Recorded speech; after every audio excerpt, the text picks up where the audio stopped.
Нова влада со веќе познати и стари кадри, ништо од најавеното освежување на Заев и Ахмети, пред само 10 дена пред да биде постигнат договорот за кадровските решенија, ДУИ и СДСМ најавија дека за функционерските позиции ќе бидат предложени соодветни, подготвени, честни и способни кадри.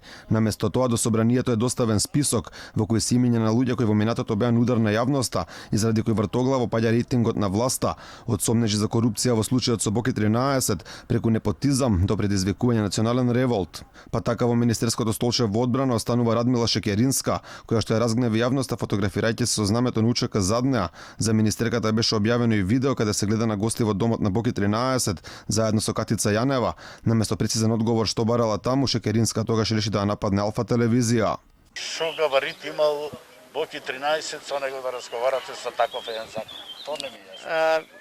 Јас и со вас разговарам. Би сакала да разговарам и со собственикот на вашата телевизија, ама не го знам кој е. Министерка во новата влада останува Емила Царовска, која го менува ресорот труд и социјала со образование, и за нејзиното име се појавија дамки во минатото. Беше објавено дека нејзиниот невенчан сопруг добил тендер од град Скопје за летање дронови, вреден речиси 1 милион денари, како и дека добивал набавки во 4 очи, вредни 1,5 милиони денари.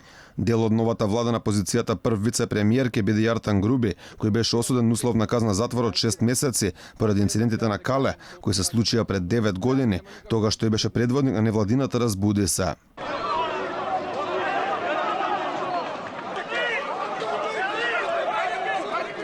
Во новата влада на позицијата министер за економија останува и Крешник Бектеши, кој во мај годинава наместо да одговори на новинарско прашање, реши да ја нападне новинарката која го постави истото. Ме чуди фактот што стварно новинарка како Александра, што имат големо искуство и многу добро знаат за економијата и за процедурите како се донесуваат мерки, било тоа со уредба со законска сила, било тоа како се донесува програма, да направи вакви прашања.